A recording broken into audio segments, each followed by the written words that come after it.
What's going on, everybody? Welcome back to the PFF NFL show. I'm Trevor Sikkema. That's Max Chadwick, here to navigate everything we saw and heard from the 2025 Scouting Combine in Indianapolis. Appreciate everybody who watched the shows that we had when we were live on location there last week. That was a lot of fun getting to do those every single day, recap and all that. But now that we have seen all the drills, now we have eaten all of the shrimp cocktail, listened to all of the insiders, what a crazy week it was. We're going to try to package that all together and give you sort of our top takeaways, what we think matters most. We're going to give you each of our top 5 risers from the prospects that we saw in Indianapolis. And we'll give you some guys that we think are falling a little bit, but we'll talk about a lot of the rumors throughout this entire show. Max, how we doing, my friend? I'm doing great, Trev. Honestly, it was a very fun but exhausting week in Indianapolis, so we had a much-needed rest this past weekend. I don't know about you, but other than that, man, I mean, all the rumors were swirling in Indianapolis. I feel like I learned less about the NFL draft than I did going into it. Like, I have no idea what's going to happen, especially at the top of the draft right now.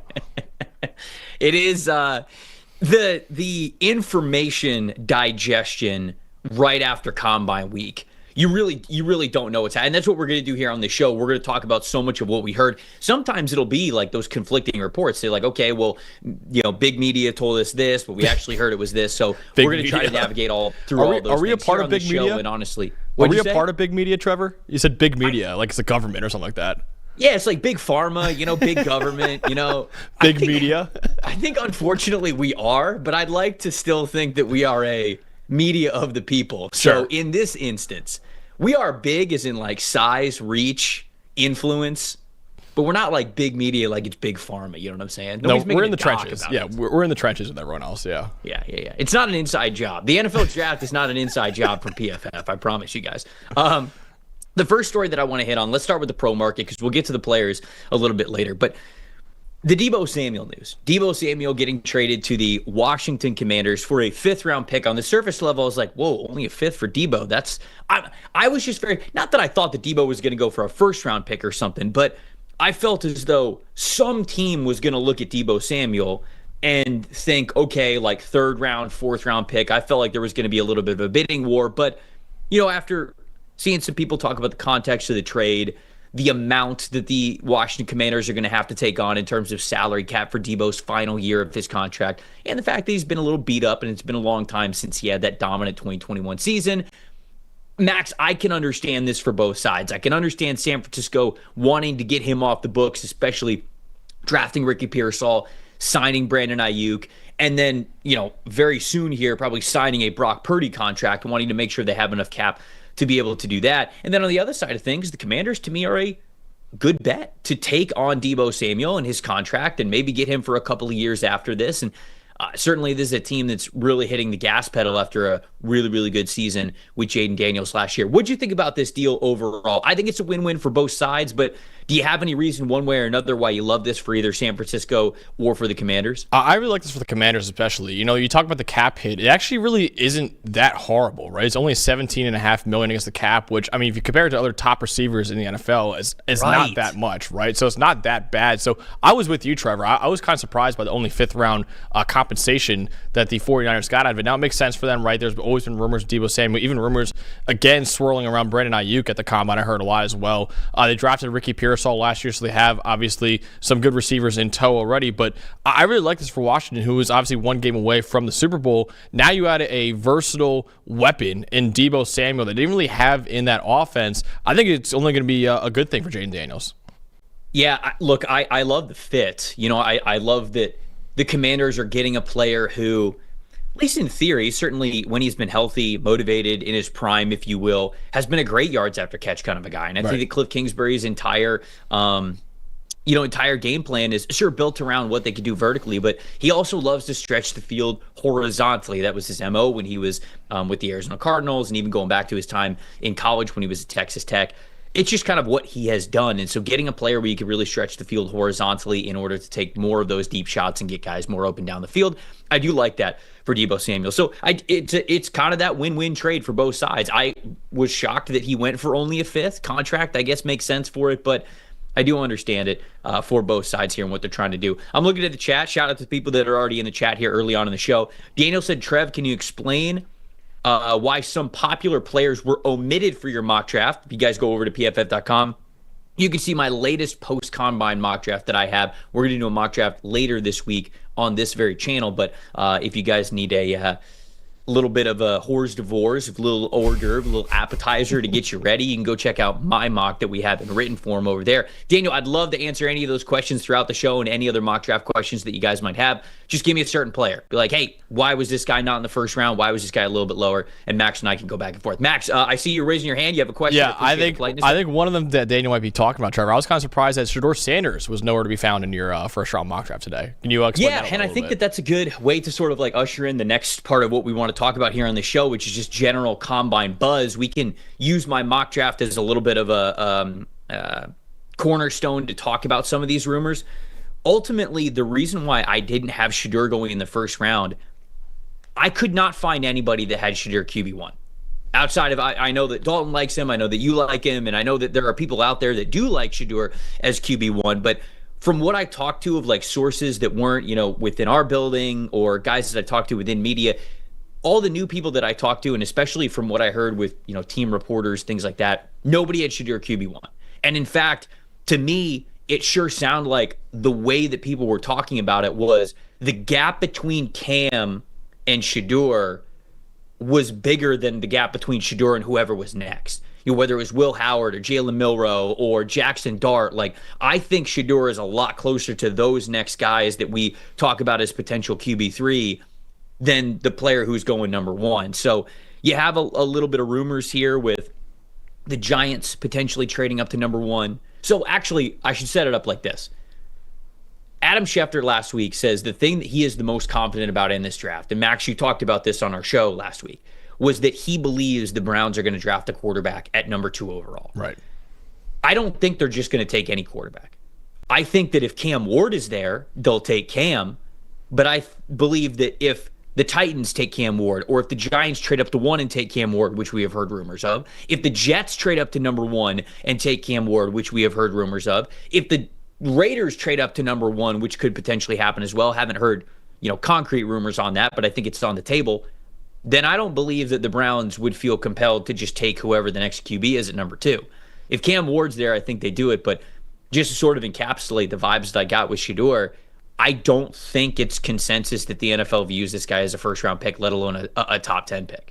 That's interesting. Yeah, I was a little surprised when I was reading your mock draft this morning, and I saw Travis Hunter go number 3 overall. So I'm assuming for the Giants, you think they're going to dip into the veteran market, right, and get a guy like Sam Darnold or something like that?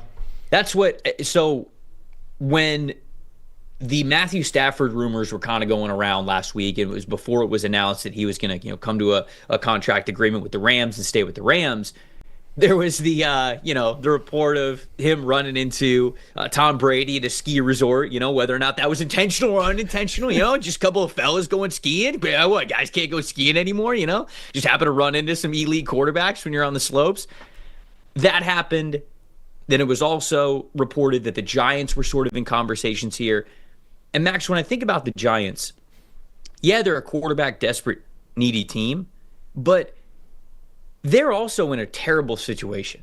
I write this in my mock draft. I think the Giants are in an awful situation. You brought back your general manager and head coach and basically said to them, like, hey, I'm bringing you guys back, but your seat's incredibly hot going into the season with no answer and no hope at quarterback right now. So why would they go above and beyond to just try to get any quarterback in this class? Ultimately, I don't think they will. I think there's a reason why they went after Matthew Stafford. I bet they inquired about Geno Smith. I don't have any concrete reporting on that, but I bet they're going to.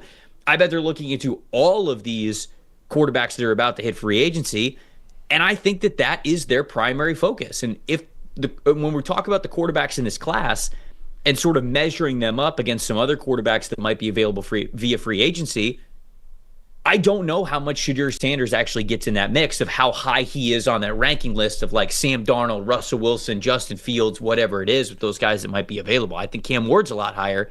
I don't know if Shedeur is, but that's sort of what I think about the Giants there, number 3. I think it's interesting because I do think they like Shedeur Sanders, and I'm wondering if they still take him number 3 overall. But I do think there's some merit to that, Trevor, because like you said, they are on a win now mode, right? They need to win right now, and if you're trying to win right now with a rookie quarterback, that's obviously a very dangerous proposition. So if you get a more proven veteran, say like a Russell Wilson or say like a Justin Fields maybe, or Sam Darnold or whoever, I could see that being like, okay, we just got to raise the floor of this team. And obviously with a rookie quarterback, like I said before, it's a much more dangerous proposition. So I still think they might take Shedeur Sanders, if obviously, especially they can't get a quarterback in the free agency market.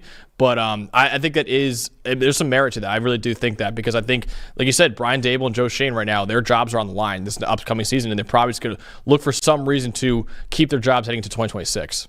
Any other like combine buzz that you wanted to hit on in particular? I mean, a lot of people talked about Jalen Milroe, and it's funny. The measurement thing was funny, right?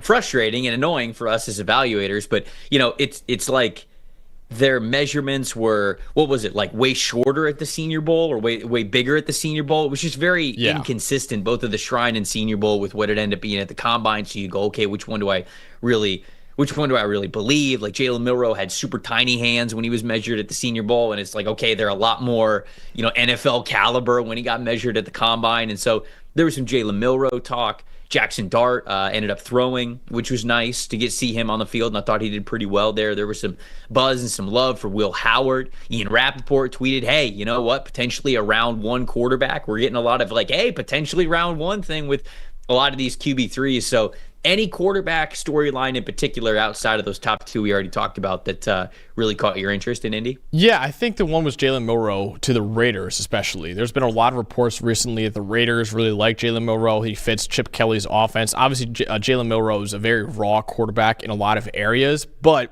I think that it does make some sense that for a Chip Kelly offense, I mean, listen, he coached Colin Kaepernick in San Francisco. He coached Dorian Thompson-Robinson at UCLA. He clearly values rushing ability in his quarterbacks. I mean, even Will Howard this past year, who was a good, not great runner, Will Howard had the 9th most designed carries among all Power 4 quarterbacks this past year. So obviously Chip Kelly values rushing ability in his quarterbacks.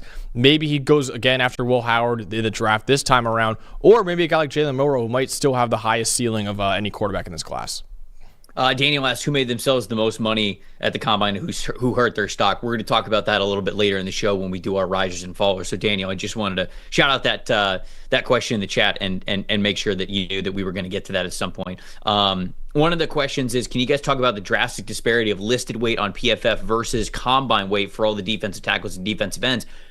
For what we have at PFF, we comb through what the teams list them as. So what these college teams list these guys as, and when they measure in at the combine, we'll try to obviously update those as we can, but we're going off of what these teams list them as. So that's why there's that drastic disparity. And that's also why we kind of joke about it here on this show with okay, this guy's listed as this. Sometimes you'll get schools like, oh, they list him at 6'5". He shows up and he's like a shade under 6'3". Well, that's a completely different football player. Or Mason Graham is somebody who I think that we might talk about in a little bit here. Michigan lists him at 320, shows up at 296. And sure, okay, you could say to yourself, well, he slimmed down for the combine. He didn't do drills. He didn't do testing. So maybe he's doing that for his pro day to be able to do that at his pro day, but he didn't run in Indy, and he was 296. And so that's 24 pounds of a difference for a trench player. It's a huge difference there. So just to let you know why those might be a little bit different is because we are using what the schools list them as, and the combine's obviously very up-to-date stuff. Parker's asking, hey, Matthew Golden rising to wide receiver 2, wide receiver 3. How about wide receiver 1? And he's not going to be wide receiver 1 for me, but I think there's a legitimate chance he could be the first wide receiver off the board. Max, do you agree with that, or are you like, no, McMillan's going as the first wide receiver? Stop it. What do you think? I was surprised. That 40 time might have been the most shocking 40 time of all of them, honestly. I think the other one was Isaiah Bond running a lot slower than we thought he would as well. But yeah, Matthew Golden running around the 4.3 range. I did not have that in my bingo card, obviously. I think, he's a guy that was quick on tape, but I didn't think he had that kind of speed. So running a 4.29 for Matthew Golden was insane stuff for him. I think he absolutely could be rising to the top 20, top 15 range, honestly. He doesn't play at 4.29. That's what I'm saying. Yeah, exactly. So it is one of those things where you go, I love the fact that you ran fast, right? We like to know that you got that in you, but he doesn't exactly bring that to the field yet. Now, maybe a wide receiver coach out there can say, hey, now that we know that he's got it in him, we can up that play speed a little bit more. So I think the teams are going to love Matthew Golden. I really do. And I think there's a lot of questions swirling around Ted McMillan. Certainly him not working out of the combine brings those questions. He said that he's also not going to run a 40-yard dash when he's at his pro day. Some people might look at that and say, like, see, like he's slow. Look, Drake London didn't do anything during the offseason. He didn't run at the combine. He didn't run at his pro day. He turned out all right. Yeah. And that's sort of a similar projection there. He ended up going number 8 overall, to the Atlanta Falcons. Brandon is asking this in the chat as well. We're just kind of going off of the chat here because you guys are asking good questions. He said, Shedeur being flashy, a very confident player, Deion's son, still not playing bad. Do you think that a GM will consider just how much marketing the team could have with drafting Shedeur? I think that exists with every quarterback, not just Shedeur Sanders. When you draft a quarterback, especially in the first round, you are drafting a guy that you have to be okay with representing your franchise. Yeah. I covered the Tampa Bay Buccaneers as a beat reporter, so I got to see like how it operates and when the team makes these guys available. The quarterback is always available. The quarterback talks to the media every single week. Mm-hmm. The quarterback talks to the media after every single game. Like, it's just a guarantee that they will be, outside of the head coach, the member of your organization that represents your team the most. And so it's beyond just like a Shedeur question. Obviously, like, this goes into account. I think some people say like, oh, you know, like you got to take into personality when you think about Shedeur Sanders. You have to think about that with all of these players, with Cam, with Milroe, with Will Howard, with Jackson Dart. No matter what, if you play quarterback, personality is going to be a major part, because if you hit it on this player, not only does it affect, you know, the performance on the field, but it also affects how you are represented to the media, to sponsors, to fans, to everything. So I just wanted to mention, like, it's not just Shedeur. It's something that you got to think about for everybody. Yeah, absolutely. Trav, I was going to say, going off that, I mean, listen, yeah, Shedeur Sanders might be more popular than any quarterback in this year's draft, but like, if your first-round quarterback ends up being a good player, spoiler, he's going to become a very popular player in the NFL as well. So I don't really think that really goes into it that much, I think. But yeah, you're right. I mean, I do think the quarterback's the face of the franchise, obviously, and I think that does go into it is, okay, how can they handle being the face of our franchise? Kelly's asking, how much do you factor in RAS for offensive linemen? Tyler Booker had a really low score. Do you think he's still drafted in the first round? Yes, I do. And look, we'll talk about this a little bit more in like 10 minutes or whenever we end up getting to our risers and fallers. I think the offensive linemen in general were a little disappointing just at the combine, whether it was measurables, whether it was, you know, how they were performing in the testing drills. The on-field stuff was more impressive, which is good. It's real football, or it's close to real football, I should say. But this is the thing with Tyler Booker, and this is why he has been lower on the PFF board for me than I think a lot of people have him when it comes to consensus. A lot of people with Tyler Booker, Max, you pay attention to a lot of the consensus stuff more than I do. I try to not pay attention to it as much because I don't want it to really affect like how I'm thinking about players for our board. But Booker is somewhere between like 15 and 25 on the consensus board. He is currently number 21 overall on the consensus board right now. So he's 21 on the consensus board. I have him in like the early mid 40s, and I like Tyler Booker. Like, you guys got to understand, like, early to mid 40s, I still think that Tyler Booker should be a strong second round pick. I think if you run man and gap block scheme in your run game, I mean, he's going to be a people mover for you. He could be an absolute mauler. But going back to the relative athletic score and even going to his on the field workouts, you don't want him doing a lot of zone blocking stuff outside of inside zone. He could certainly do inside zone because it's not too different. But these teams, here's an example. I see a lot of people mocking Tyler Booker to the Miami Dolphins. Not a fit at all whatsoever. The Dolphins want to get out. And like the San Francisco 49ers are the same way. I see people mocking Tyler Booker potentially to the San Francisco 49ers. Not a fit at all whatsoever. These are teams that want to run mid and outside zone. You don't want Tyler Booker to be doing that for you. So can he still be a first-round pick? Yeah, absolutely. And I think the NFL is higher on him than I am. But just overall, the return on investment value when it comes to the guard position, and the fact that I do think that he is more scheme limited. He's not really a guy who's going to be a great athlete for you out there. I think he's built really well for the NFL level, but you also got to remember, these teams that are more dominant of a man and gap blocking scheme run concept type of teams, it's not like they're never running zone. They're probably running, 60 to 40%, maybe 70 to 30% if you're a team that really, really focuses on one part of those blocking schemes. But a lot of times you have to be asked to do both. And I just have a little bit of overall athletic limitations when it comes to Tyler Booker. So I like Tyler Booker. All that to say, I think he's a good player. I just think we're a little carried away of where he's getting mocked and how high he's regarded in this class. So I thought that that would be a good question to answer, just to explain all that right there. Max, what do you think? Yeah, I'm totally with you, Trevor. I thought there's always a day 2 prospect for me as well. And you're right? Like if he was a zone guard, I'd be way more concerned about these numbers than if he was a man guard, which he is. He's a gap guard. And honestly, I think with those numbers, it's not surprising, honestly. And honestly, it doesn't really speak to the type of player that Tyler Booker ever was at Alabama. Like, if he was a guy that you thought was a freak show athlete at Alabama and then tests like that at the combine, then we'd be talking about something way different. But it wasn't really that surprising for me. So I still think he's a day 2 guard. I think he's still going to go in the first round. And any team that still employs a very gap-heavy scheme is still going to really like this guy, even with those numbers. Because, like you said, he's never really going to be doing that much in a gap-heavy scheme either. So, again, it hurts to see him have that kind of combine, but I don't think it's going to damage his stock that much, considering he is pretty scheme-limited to being a gap-heavy guard. All right, let's dive into our risers and fallers. We'll talk about risers first. I still see a lot of questions in the chat as we go through our top 5 guys. I'll throw in some questions from you guys, so feel free to continue to ask questions there. Before we get to those top 5s, though, this podcast is brought to you by our friends over at Cherry Bundy. They are the performance drink that is fueling the health elite revolution. No matter what kind of active lifestyle you have, whether it's, hey, getting your steps in, just walking around the neighborhood a couple of times a week, or you could be just going all out, training for a marathon, doing CrossFit 5 days a week, whatever it is, this product has something for you.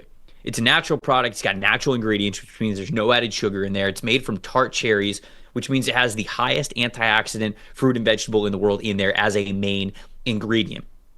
Anti-inflammatory product with natural benefits, including reducing soreness, increased recovery, helps support immunity, naturally occurring melatonin to help improve sleep. It is used by the very best. Nearly 500 collegiate and professional sports teams, every single NFL team, all the NFL teams that were playing overseas, whether it was in Europe or Brazil or whatever it is, had this product with them to help them perform their best. You can check it out. All kinds of great stuff. They've got different products that are sometimes just tailored to different things. If you want a little bit more energy before a workout, if you want help with recovery afterwards, if you want stuff to take at night, really to help you out with sleeping, check it out. Products are available over at Amazon, also retailers nationwide. So your Publix, your Kroger, your Harris Teeter, things like that. Check it out there, see if they have it. But if you go over to cherrybunny.com, you can get this product and get 20% off using the promo code PFF20. So like I said, all different types of stuff. They got gel packs, they got drinks, they got everything. So whatever you want and whatever purpose you need to help become a better athlete,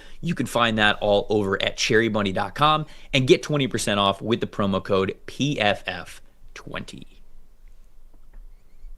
All right, Max. Who's your first riser that you had at the combine? One of the guys on your list answers one of the questions that we had in the chat. So whether or not you're going to get to it here or a little bit later, we could dive into that. But who do you want to bring to the table first as a riser? I'm going to talk about the guy who has crushed the pre-draft process like nobody else in this class, and that is Shamar Stewart from Texas A&M. One, he was the best player in Mobile down at the Senior Bowl, and then he tested out as probably the most athletic player in the draft in Indianapolis as well. Trevor, he had a 98th percentile broad jump at 10 feet, 11 inches, 96th percentile vertical at 40 inches. He ran the 40-yard dash in 4.59 seconds, despite being 6'5", 267 pounds, 34 and an eighth inch for arm length as well. Trevor, they were throwing out Myles Garrett comparisons on the NFL Network broadcast. If you're anytime compared to Myles Garrett, you know you're doing something right because of just how freaky of an athlete both those guys are. Obviously, listen, the production at Texas A&M is not the best, right? A 67 pass rushing grade this past year, but you got to remember the Texas A&M defense, we talked about this plenty of times before, Nick Scorton, didn't really ask them to be truly unleashed as pass rushers that much. They're more reading and reacting in that defense and more focused on run defense. But, man, with these kind of numbers and with that performance in the Senior Bowl, Trev, I think this guy could be a top 10 pick now in the NFL draft. Now, would I personally take him in the top 10? Probably not, but I think there's plenty of teams, namely the Carolina Panthers at number 8 overall, that I would be eyeing right now for Shamar Stewart. His numbers compared to Jadeveon Clowney, I mean, he's almost the exact same size. Clowney was 6'5" and a fourth, and Shamar Stewart's right around the same. He's right just above 6'5". The weight, Clowney came into the combine at 266 pounds. Shamar Stewart was 267. Shamar Stewart had, let me make sure I got this right here, so almost the same 10-yard split, a faster 40-yard dash, a higher vertical, a longer broad jump than Jadeveon Clowney did, which is pretty nuts. Now, Clowney obviously did not become the sack master that we thought he could be in the NFL, but he's still a really damn good player, and especially he became an elite run defender, especially when he was with the Houston Texans. That's sort of what I think Shamar Stewart can become. You look at the last 3 years from him, very low production when it comes to sacks. Sack and a half in each of the last 3 seasons. Now, the tackles for loss went up a little bit. I don't often just say, like, oh, guys are going to become better pros than they were in college. But I do think that Shamar Stewart is going to be a much more productive pro than he was. Is he ever going to be a guy who's, like 10 sacks, back-to-back years or something like that? No, maybe not. But a consistent presence for your defensive line and somebody that you're never going to worry about lining up on an NFL edge, I do think that that's going to be the case for him. So I like to call out there for Shamar Stewart. That was a question that we had in the chat. Hey, can you sell the Carolina Panthers at Shamar at number 8? Because that's what I had in my mock. That's what I would say to you, is that they have a player already like Jadeveon Clowney on the team. Right. And if you put those two players, one on one side, one on the other, it does get really difficult to do things like double Derek Brown in the middle or help with any kind of blitzing that's going to be coming up the middle. So you've got guys that are just giving offensive tackles fits at all times. So again, maybe not a sackmaster type of a player, but it's not like there's a guaranteed sackmaster in this draft that you can just pick as a no-brainer. You're going to have to take a chance on some guys, and I think the NFL will on a player like Shamar Stewart. I'm going to go to the other side. What'd you say? I was just going to say, Trevor, you look at the RAS scores for all time for defensive ends. 3 of the top 5 were number 1 overall picks in Trayvon Walker, Mario Williams, and Myles Garrett. And Shamar Stewart is number 1 now all time after that combine. So I'm not saying he's going to be the number 1 overall pick. I think Abdul Carter still has that top edge spot locked up, but clearly teams value athletic traits at edge defender. I think Shamar Stewart could be a top 10 pick now. I'm going to go with Armand Membou as my first riser. Love it. When you look at the offensive tackles, I think these guys, the measurables were sort of like as we feared, right? They're not the biggest, they're not the longest type of offensive tackles. They're not these guys that, okay, it's just a plethora of guys who you could plug and play at offensive tackle in the NFL. Now, I think there's some that make sense, but we'll get to Will Campbell. I want to talk about Will Campbell in a little bit, but I want to focus here on Armand Membou, who ran an official 4.91 40-yard dash at 331 pounds. See that fast 10-yard split as well. Pretty good in the broad, pretty good in the vertical, especially given his size. He sounded like a championship-winning tennis player when he was running his 40. Just look at that picture. There you go. He even said afterwards, he was like, all right, we was talking to Stacey Dales on the field, and he was like, yeah, I probably made a little too much noise when I was running the 40, but hey, buddy, whatever gets you that 4.91, we love to see that. I think that athleticism shows up for him on tape. He's got that explosiveness, and he had those 33.5-inch arm, which is good to play at the tackle at the NFL level. I think he's going to be a really good player, whether it is guard or whether it is at tackle. But because of that athleticism that we saw there in the testing and when he was on the field, I'd certainly give him a shot at tackle. So to me, he's a big riser because the rest of the top offensive tackles, we didn't get to see Josh Simmons work out. Will Campbell measured in even smaller than we thought. I thought that Kelvin Banks was actually going to test a little bit better than he did. Josh Connerly kind of the same way. And so I believe that Armand Membou just sort of, because of his good day, vaults himself into that OT1 conversation. And if a team needs an offensive tackle in the top 10, I think he's the guy that they're going to gravitate towards. Trevor, I love that. I saw a stat as well. There have been 4 offensive linemen since 2003 that are 315 plus pounds, run a sub 5 in the 40, and jump 30 inches in the vertical. You got Armand Membou, Will Campbell also from this year, and then you got Trent Williams and Tristan Wirfs. That is it. So I really do think Armand Membou is rising up boards right now. I mean, you have him going as the 5th overall pick in your latest mock draft, right? Where did I have him? Yeah, I had him going 5th to the Jags. Yep. Yeah. I mean, listen, he was awesome this past year too. Because I think he can start, like, if you wanted to. I think the Jags, especially with having a new regime, they have a long-term approach here. I don't think they're just going to sit here and be like, hey, we need this the most. Like if they're like, oh, okay, we need corner most. But if Travis Hunter's our top corner, we don't think that highly of Will Johnson or Jahdae Barron. Just listen to what James Gladstone talked about when he was at the combine, building the wall in front of Trevor Lawrence, keeping him upright, keeping him healthy, building this thing for a long-term view. And he talked about potential and athletic intangibles, things like that.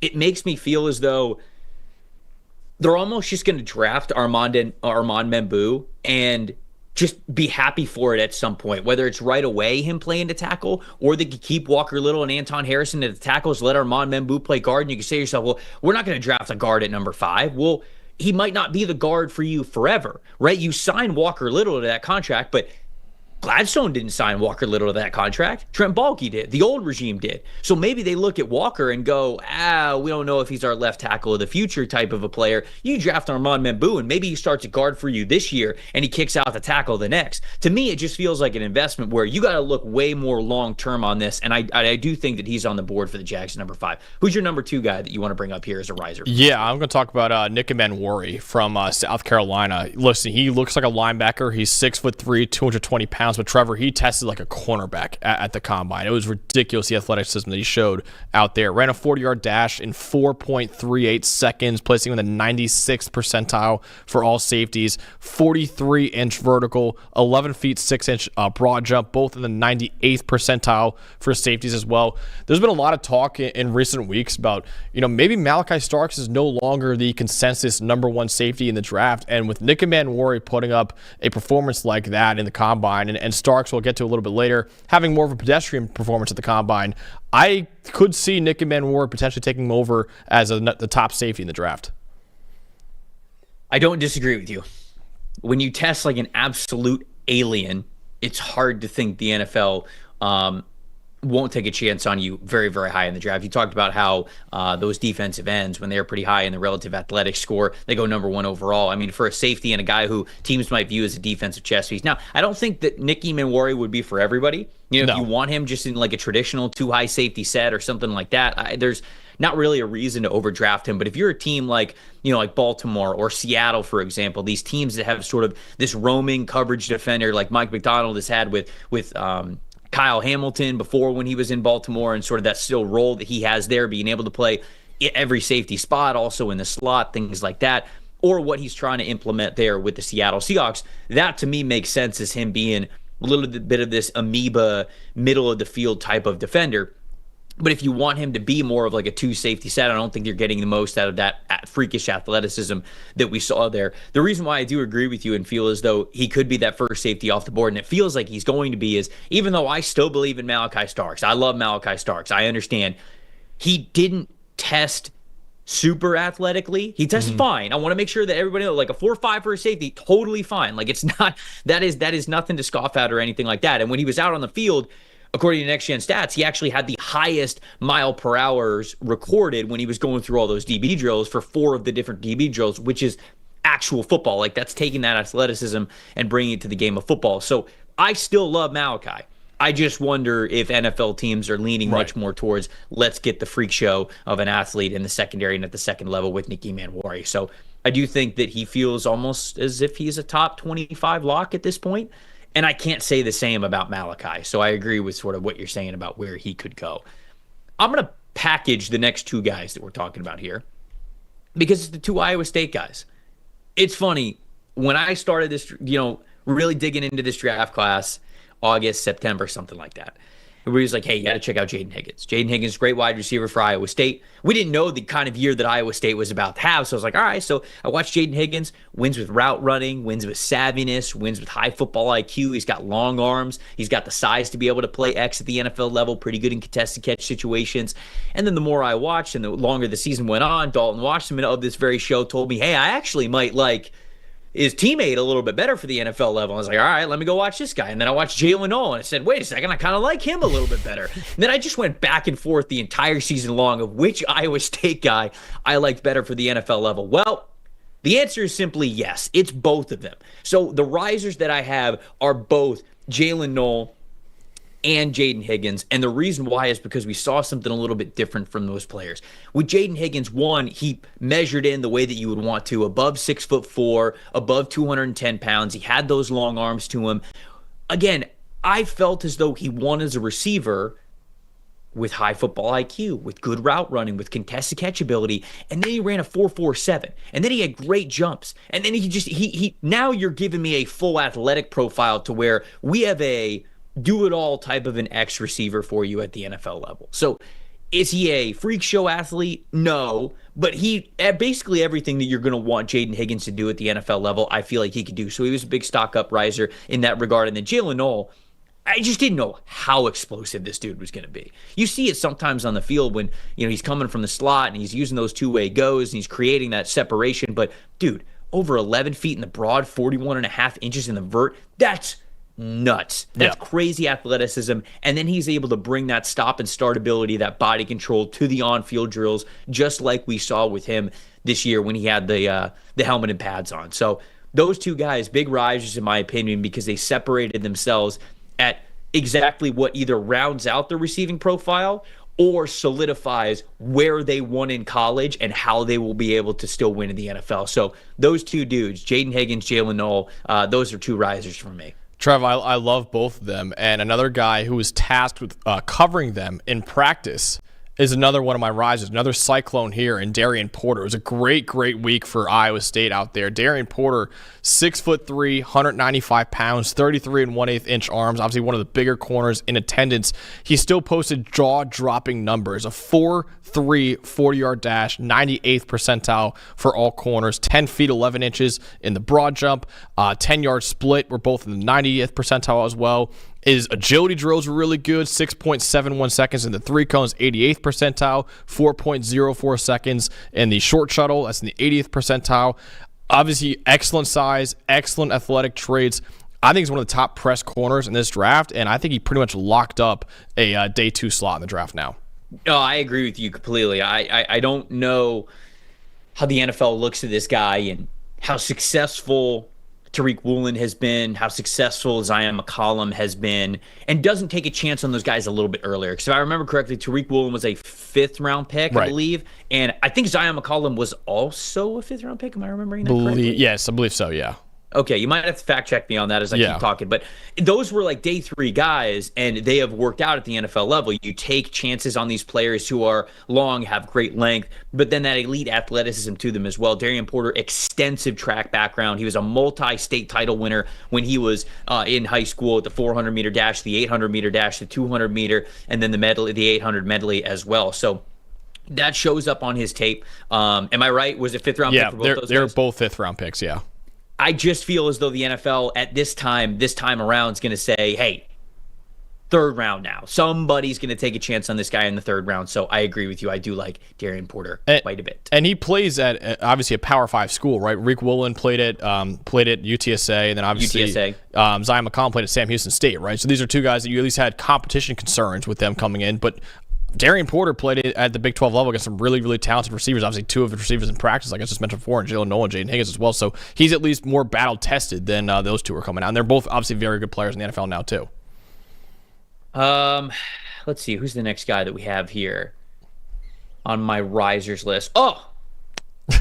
Darius Alexander, my boy. I'm actually kind of saving the best for last. I wondered if I was going to get to him. No slight to Darius Alexander. I already feel like he's just been having a fantastic draft season overall. You see some of the measurables right there. You love the long arms. You love the big hands. Then you get that 4.95 40-yard dash while weighing in at 305 pounds. So he's over 300 pounds, but he still gives you that decently quick 10-yard split, and we got that good 40 time as well. Pretty good 3-cone drill there for him. 6'4", 305 pounds, like I mentioned. He was a big-time run stuffer this year for Toledo. He had an elite overall grade from us, but that mainly came from being an elite run defender this past season.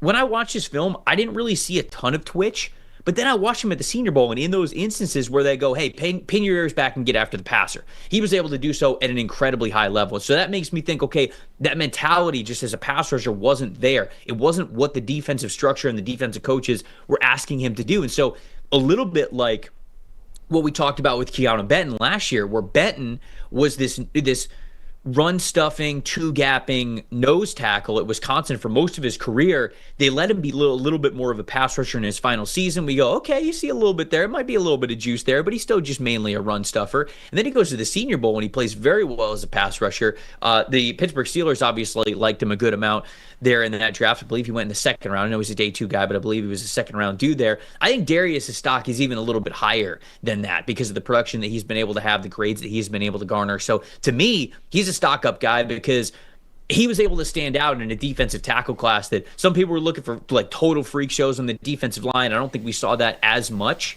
But he was somebody who was able to sort of separate himself, and I think he gets into the first round because of it. Outstanding year at Toledo, outstanding Senior Bowl performance as well, outstanding combine. You're right, Trevor. And this guy is just rising up right now. And I'm looking at it, Trev. Toledo has had 2 first-round picks in history. Dan Williams back in 1993, and then obviously Quinyon Mitchell last year. Is it possible that the Rockets go back-to-back in first-round picks this year, do you think? I think it is. I think it is. Look at Maction, baby. Let's get to Toledo. Let's represent the Toledo Rockets here. By the way, I did confirm it. Yes, Keanu Benton went number 49 overall, second round. So that's sort of almost a floor of what I think for Darius Alexander now. I think that there's a chance that he can certainly sneak into the back end of round 1 as well.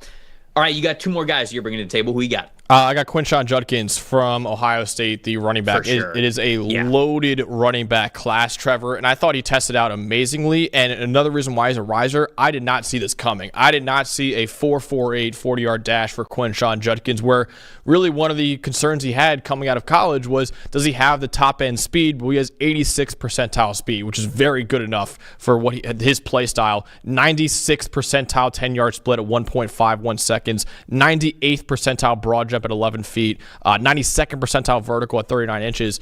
I love Quinshon Judkins' tape, and the reason why maybe I had him as like RB4, RB5 was because, okay, as he has top end of an athlete as an Omarion Hampton or anyone else in this class, he proved that he is. And I think Quinshon Judkins made himself a lot of money. And like I said, what is a loaded running back class, he is still absolutely one of the top guys in it.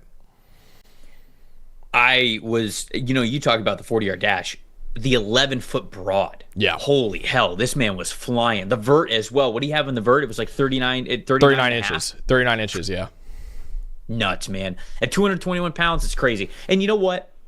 It felt like we saw a lot more of that at Ole Miss. And it felt like we didn't see nearly as much at Ohio State, especially to start the year. It was quiet for Quinshon Judkins. I think they were a lot better. Both he and Travion Henderson, they were much more impactful when it came to the college football playoff, which is good. That's what you want to play your best when the lights are brightest, if you will. But Judkins, to me, just that size and explosiveness combination, definitely a riser in my opinion, because it's a crowded running back room. And we'll get to who I think was a little bit of a faller for the opposite reasons. But yeah, big shout out to Quinshon Judkins there. The last guy that I'm going to shout out as a riser, my boy Donovan Ezeraku.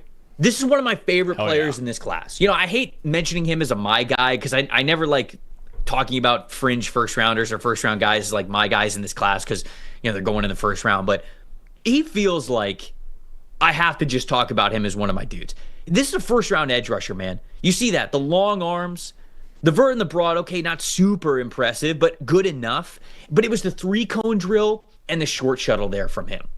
You see on the screen 6.94 3-cone drill, so a sub 7 3-cone drill and a 4.19 short shuttle.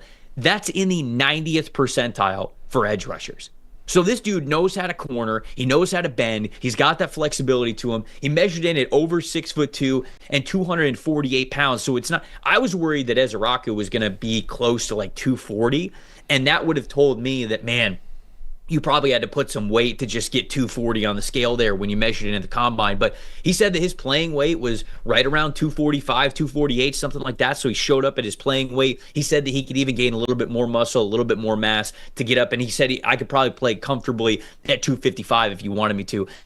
Max, this is a first-round edge rusher. He's got the production to him. So many forced fumbles, so many passes defended, so many tackles for loss, 44 tackles for loss over the last 3 years, and over 30 sacks. So this is a dude who's got all sorts of production to him. He's one of the most productive edges that we have in this class. And then he tested very, very well. You got to see that when he was going through the drills too. The body control, knowing how to win, knowing how to have your posture, your structure, where your hands go, everything, man.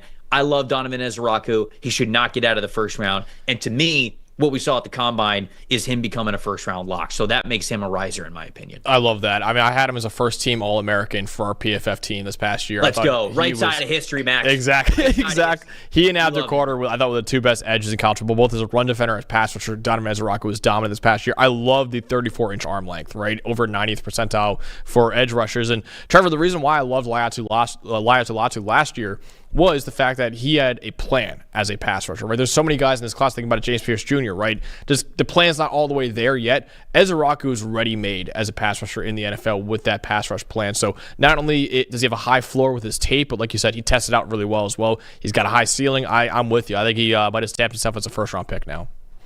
Who's the last guy? Last riser before we, have a conversation on the other side of things, guys who weren't as impressive as we wanted them to be. Yeah, a guy I really like in this class, but I didn't know if I was all in on the first round hype. I might be in on it now. Is Jahad Campbell, the linebacker from Alabama. If you're doing predictions, you better get it. He's in. He's going to the first. Look at the hair. Look at the hair alone. I haven't seen this picture since right now. That's not very aerodynamic, and he still ran a 4.52 in the 40-yard dash. So that's pretty impressive for Jahad Campbell. He's a freak athlete, man. Honestly, 10-yard split was 93rd percentile, 1.53 seconds. 10-foot 7-inch broad jump, also 93rd percentile. A lot of people were talking about this linebacker class, and I remember preseason, everyone was like, "Oh, it's a bad linebacker class again." Honestly, I think it's a pretty good one. There's a lot of guys in this class that I really like, and Jahad Campbell, I think now has pretty much cemented himself as a first-round pick at linebacker. I agree. In my mock draft that I wrote this morning, I have him going 12 to the Dallas Cowboys, and that's with Genty off the board. I had Genty going 6 in my mock draft, so there wasn't an Ashton Genty to tempt them away from that, but I think people aren't talking enough about how desperate Dallas is at linebacker, because at this point in time, their starting LB1 next year is Maris Liufau, who I liked as a prospect, but I don't think the NFL viewed him as this full-time starter, let alone your LB1 in his second year as a pro, because DeMarvion Overshown's coming back from the knee injury. Eric Kendricks is a free agent. So to me, they need a big-time playmaker and somebody that can do a lot of different things for them at the linebacker level. So I think Jahad Campbell's range starts with the Dallas Cowboys at number 12, and I wonder if the floor is Tampa at 19, to be honest with you. I wonder if that is his range right there, because I've heard that Tampa's a big fan of him, and that makes a lot of sense as well. Levante David, if he's coming back, it's probably for only one more year. They were so thin at linebacker, especially when it came to consistency and impact. So I think that feels like that's the range for Jahad Campbell, who had a really good combine performance. So those are a couple of risers that we had in this class. Oh, you know what? I should go to some comments in the chat. Nick says, as far as quarterbacks go, I think Cam Ward is the only sure bet. Comment right under him. Cam is anything from a sure bet. It's hard to say anybody's for sure bet in this quarterback class. Cody said, I feel like Cam Scatabo hurt himself more than any other player did by not doing any on-the-field drills. Where does he fall, and how does he fare with that running back group? Max, you and I chit-chatted a little bit about this before we hit record. I think Cam Scatabo is a riser. He did one thing, and it was have a fantastic vertical jump. 39.5 inches, which just showcases his explosiveness. I do not care that he didn't work out. His tape speaks enough for itself. If you want to say, man, I wish I would have seen a 40-yard dash from him, I feel like, and you know what, I might tweet this out at some point. I'm the meme of the guy standing up in the crowded room, and I'm saying I don't care what Cam Scatabo runs with his 40-yard dash. I don't. Because with running backs, the thing that I care the most about is running extremely pissed off, not fumbling a football, giving yourself versatility on third down situations, so pass protecting and pass catching, and contact balance for yards after contact. Cam Scatabo, right there, all 4 things. What else do I want? How often do you have the chance to run 40, 50, 60 yards? That I think home run speed is absolutely underrated. So I can see why Cody says that, because he, amongst many other people, probably would have loved to see Cam Scatabo test. But even with him just doing the vertical jump, that checked everything that we need. I believe he did the broad jump too, right? Didn't he do a 10-foot 3-inch broad, which is 82nd percentile for running backs too? So I think so. I don't have it up. I have it up at least in what we have in PFF right now. So I think, listen, he's showed off the explosiveness that he has, and that shows up. What he can do breaking tackles, right? And he's one of the best tackle breakers we have in this draft, if not second to only Ashton Jinty probably in this class. So I'm with you, Trev. I still have Cam Scatterbo RB3 in this class. I love the guy. I think he's going to be a really good back in the NFL. Obviously, does not have the top end speed, but like you said, it's a very overrated trade, especially for running backs in today's day and age. So I like Cam Scatterbo a lot. I think he'd be a really, really good running back in the NFL. All right, going to talk about some fallers. And Brandon asked the question, could you guys do one of the, quote, get back to the tape guys for, he says each position. We're not going to do each position, but somebody that might come to mind when you like see how he tests or see how he measured in, and you got to kind of go back to the tape with that information. I think we'll get to that as we talk about a couple of fallers here in a second. Before we get to that, question for everybody out there, what's your child's future success look like for you? Maybe it's them traveling the world, them living comfortably and happy, maybe a job that they love, the situation that they love. Well, you can help make it easier for them to achieve that with a kid's investment account from Fabric.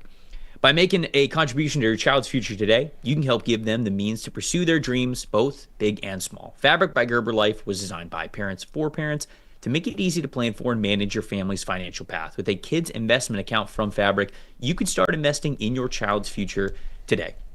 Kids can't invest while they are minors, but you can help them out by investing in this kid's investment account. Allows these investments to grow on their behalf. Whole thing is very easy to set up. It's all online. Could take just 5 minutes. Starts with $20. There's no contribution limits to it. It's got tax advantages. Funds are SIPC insured up to $500,000. Plus, there's no commission fees. Just that low, flat monthly maintenance fee. You could use these for anything too, at any time. You know, whether when they're kids, when they're younger. You know, it's music classes, sports. It's tutors, things like that. And when they're a little bit older, maybe it's helping them buy that first car, first house, starting a business, whatever it is. It's got tons of different advantages for you. You join the thousands of parents who trust Fabric to help protect their family. Start investing in your child's future today at meetfabric.com/PFFNFL. That's meetfabric.com/PFFNFL. MEET fabric.com/PFFNFL. These portfolios are managed by Fort Washington Investment Advisors Incorporated. Additional services provided by Apex Clearing Corporation. All investing is subject to risk. Learn more at meetfabric.com. All right, a couple of fallers or just guys who were more disappointing than we wanted them to be. Max, who's the first guy you're bringing up? Okay, so this one is a faller for most people, and I'm bringing him up here, Trev, and I do think that his stock was hurt. I do want to caution people, though, from going too far with this guy, and it's Tez Johnson from Oregon. So, one, came in at 154 pounds, extremely light. Not only is that lightest ever for wide receivers, Trevor, it is the lightest we've ever seen in combine history for a player, ever. So the lightest player ever, ran a 4.51 in the 40-yard dash. It's only in the 51st percentile for wide receivers as well. But the reason why I'm cautioning against it, one is because we have this metric of PFF called GAS, which is Game Athleticism Score. It measures your size, your speed, your agility, your change of direction. A lot of things go into it on field, on tape. He tested out, at least scored, in the 95th percentile this past year, and he was at 99th percentile back at Troy. And he had elite marks in the agility drills, in the three-cone drill, 6.65 seconds, 20-yard shuttle, 4.15 seconds. His broad jump and vertical were really good as well. I still like Tez Johnson in his class. It does hurt that he's the lightest player ever. He's even lighter than Tutu Atwell was coming out of college. But I still think you saw what he did at the Senior Bowl against some really good, like Azareye'h Thomas, who's a press man corner, could not press Tez Johnson. He's an elite route runner. This guy wins underneath and in the intermediate parts of the field. I don't think he'll be winning that much deep, so the average 40 time does not concern me that much. I understand that this week wasn't the best for Tez Johnson, and it might take him off some teams' boards to running a 4.5 at 154 pounds, but I'm still a big fan of him. I still probably would take him somewhere on the third round, maybe early fourth round. I saw a lot of UDFA talk with Tez Johnson. I don't think it's very fair to the player. No, I agree with you. I think that he is a little bit of a faller here just because the 40 is not what you wanted it to be. Tank Dell ran a 4.49, right? And so it's not that far off. Tank was not this like blazer when it came to that 40-yard dash time. So I think how you play on the field, how fast you play on the field does matter most. And I do still think that despite the 4.5 40-yard dash time, it doesn't take away what we saw, what was on the film. But I do think that Tank, who went in the third round, was somebody who showed a little bit more explosiveness, a little bit better, more rare stop and start ability when it came to him weighing a little bit less. But just overall, teams just don't bet on outliers like this. And so, in my opinion, any talk of Tez Johnson sneaking into the third round like Tank Dell did is not going to happen now. He's not a UDFA. You still draft this player, but to me, he's firmly a day 3 player now. So one that I still like, but definitely somebody who I think is a little bit of a faller just because of how good of a season he had and how good of a Senior Bowl he had and how I think underwhelming his testing was. I'm gonna go Kobe Bryant as one of my fallers here, and talk about somebody who had a really great year this year. Had a really great process at the Shrine Bowl. He was just such a great standout player. I was sitting there listening to his podium. I still really like this player, but the arm length's a little bit shorter than what we wanted it to be, just overall, like for playing the position. He's only 180 pounds, and he had a 4.53 40-yard dash and just a 1.56 10-yard split. Obviously, the 10-yard split's a little bit of quickness there because that's sort of his game. But when you play press man coverage, you still got to be a great athlete. And that's what you love the most about Kobe Bryant. He wants to play in press. He wants to get his hands on you.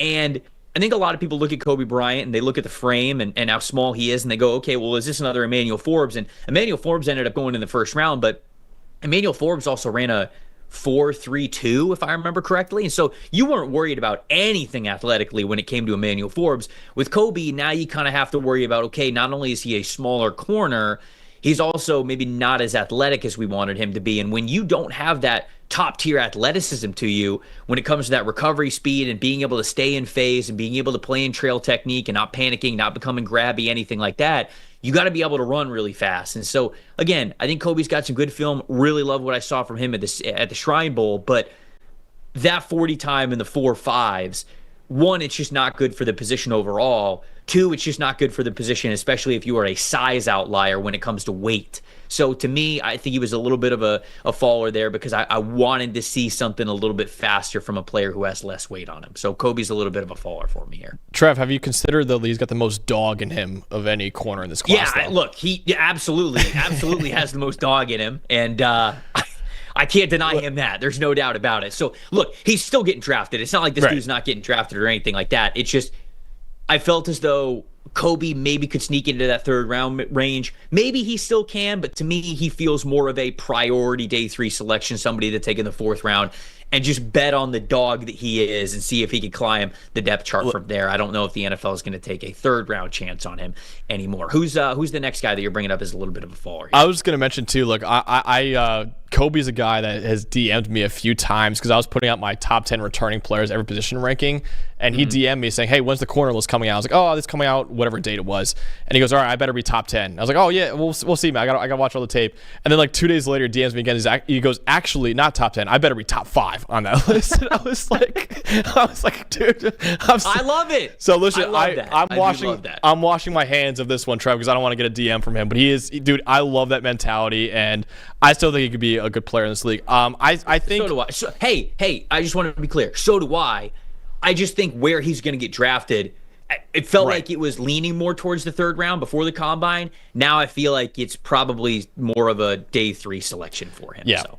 Fair. Another one, Trevor. I know you kind of pushed back on this one a little bit, and I understand why, but it's still Malachi Starks from Georgia. I thought he was average at the combine, and the reason why I have him as a faller, Trev, is one, like I said, he was average, and two, Nick Emmanwori was so freaking dominant. And I think that kind of goes into it as well, that Malachi Starks is, his grip on the top safety in the draft, which it seemed to be airtight, might not be it anymore with Nick Emmanwori being as good as he was. So Malachi Starks, only 197 pounds. That's only 15th percentile for safeties. Now, I do think he'll play at a heavier weight than that, but 6th percentile in the short shuttle, 9th percentile for the 3-cone, 19th percentile in the vertical jump as well.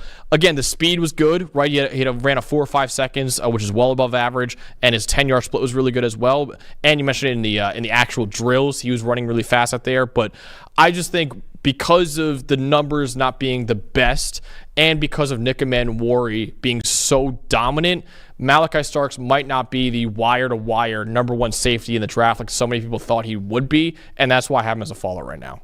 Yeah, I think the last part is the one that I get the most, where it was like, okay, I don't mind how Malachi tested, but unfortunately he is now up against Yeah. Nikki Mamwari. So I think he's a little bit of a faller in terms of he's not going to be safety one for a lot of teams, and that just is what it is. Whether it's right or wrong, he's not because of how Mamwari tested. I still love Malachi Starks. Like I said, There were 4 DB drills that they did out there on the field. He had the fastest miles per hour of any of the DBs, or any of the safeties, I should say, that went through any of those drills. So I'm not worried about it. He can bring that speed to the football field, so not worried about it in that regard there. But I hear what you're saying.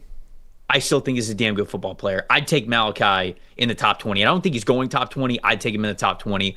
He was just so impactful as a freshman and sophomore. That early breakout age for one of the best defenses in college football when he was coming in. Excuse me, in 2022 for Georgia. That means something to me, and I'm not going to easily forget that just because the testing wasn't as good as maybe we thought that it could have been from him. So I'll give you a little bit of pushback there. The last guy that I want to bring to the table is Caleb Johnson from Iowa, and I want to be kind of careful with this one because I don't think that he's like crazy falling here. But 6'1", 224 pounds. So obviously, he's a much bigger back. 4.57 40-yard dash, 1.62 10-yard split. That 40-yard dash there is 46th percentile for the running back position at the NFL level. And I know some people are immediately going to scream at me, well, hold on, he's 224 pounds. Like, think about weight adjusted. I agree with you completely. But the reason why I think he's a little bit of a faller is just because the rest of the backs around him, I think, tested really well. It's not just, Travion Henderson, Omarion Hampton, Quinshaw Judkins. It's not just those guys. It's also like RJ Harvey, DJ Giddens. Like, these guys also tested super well. So Caleb, in a running back room of a lot of guys that really impressed out there, just didn't stand out as a freakish type of an athlete. And we've seen some on-field speed from him, which is fantastic. I'm not sitting here saying he's not going to be a great NFL back. Remember, we're talking about fallers in terms of where we think these guys are going to get drafted. Right. A lot of people thought that Caleb Johnson maybe should be running back 2 in this draft, sneak into the first round. I just don't think you're doing that at this point. In my opinion, he would have needed to run something similar to what Quinshaw Judkins ran, that 4.48, something with a 4.4 in front of it in order for teams to consider him at the back end of the first round or something like that. I think he's probably just going to end up being a second round pick. Teams are going to be very happy with that. But I think there might be a couple of guys that are drafted ahead of him. I think Genty, I think Quinshaw Judkins, I think of Omarion Hampton, I think Travion Henderson. Like, all of those dudes could potentially get drafted above him. And that's without throwing like Cam Scattaboo and maybe Dylan Sampson into that mix there. So he's a little bit of a faller for me, not in terms of he can't be a good NFL player, just in terms of the rest of the running back room seemed to really show out. And he just didn't in the limited amount of testing that he did in Indianapolis. So I'm saying Caleb Johnson there. Yeah, it's exactly the same reason with Malachi Starks, right? Where there's just so many other running backs that tested out really well. Like Omarion Hampton had an awesome combine, I thought, as well. And he could be locking up that RB2 spot. I mean, Quinshaw Judkins, who I had, I think, below Caleb Johnson on my board, might be above Caleb Johnson now with these new numbers that came out. So, I think it's just in a loaded running back class where so many guys are jockeying for the top positions. Caleb Johnson with, an okay combine might be falling behind a little bit. Last 2 guys that I want to talk about here, they're not necessarily on our list for fallers, but something I want to talk about these 2 guys. Mason Graham and Will Campbell, in particular, were players whose measurables did not do them any favors when we went into this weekend. Now, I think there's a lot of people, and I'd love to hear from the people in the chat, do you care at all about the lack of measurables? Because Mason Graham showed up 24 pounds lighter than Michigan had him listed as. We knew he had short arms, but it confirmed that he has short arms as well. Didn't do any testing, so we didn't get to see anything from Mason Graham. Apparently, we'll be able to see that at his pro day, so it'll be interesting to see what numbers we get there. But Will Campbell is another guy that we knew didn't have great arm length for the NFL level, but this is much less than we thought that it was going to be, with arm length that's only 7th percentile, 32 and 5/8 inches for the offensive tackle position in the league. And then when it comes to just his wingspan, 77 and 5/8 wingspan, I believe is what he was, or maybe it was 3/8. I can't remember off the top of my head. That would be the lowest wingspan for any offensive tackle that's been at the combine since at least 2011, which is the database I was looking at from Mock Draftable. So it could go well further than that. He could have one of the shortest wingspans of any offensive tackle that's come through the NFL over the last 30 years. So it's just something. It's not that it's like, oh, yeah, he's kind of got short arms. He's got major outlier short arms. So Is he a faller for you? Are either of these guys a faller for you? And just what'd you think about, Will Campbell overall? I think Will Campbell, in the fact that teams, I would still try him at tackle and let him fail there before I put him at guard. But I do think there are going to be a lot of teams, Trev, that see him purely as a guard now. So that might hurt his stock. Now, I think you have him going 10th overall to the Bears. That's still very much on the cards, right? They still very much need interior offensive line help. So he could still be a top 10 pick. The one I'm really just like, listen, just watch the tape is Mason Graham. That guy is still a top 5 player, I think, easily in this class. And if you let that guy fall outside the top 10, outside the top 15, because he came in lighter than you thought he would be, he's still a freak athlete at that size, even at 296 pounds. So I still think Mason Graham might be the safest bet of any player in this draft. Like, he has had 3 years of elite tape at Michigan.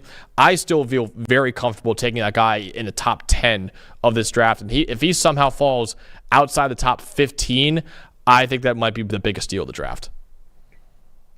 Walt's yelling at us in the chat. He's saying, here we go with arm length. Just like Rashawn Slater and arm length and Braden Fisk last year, it's meaningless. I don't know if it's meaningless. Actually, I don't think that it's meaningless. I think it means less than sometimes people would make it out to be. But he mentions Rashawn Slater as a guy who didn't have ideal measurables, who's a fantastic NFL player. Here's the thing with Rashawn Slater and Will Campbell. Rashawn still had longer wingspan, longer arms, a better 10-yard, a better 40, a better vertical, and a better broad. So when you have shorter measurables, you have to be good enough of an athlete to mitigate it. And I think there's something to the fact that Peter Skoronski never even got a chance to play offensive tackle for 2 different coaching staffs with the Tennessee Titans. Easton Freeze, who does a good job covering the Tennessee Titans, was sort of, we were chit-chatting about that a little bit, and he sort of reminded me of that. He's like, look, I'm somebody who was pounded the table for Peter Skoronski to play offensive tackle over the last couple of years. Neither of these coaching staffs have ever even considered it. So the Chargers obviously have. It's worked out for them.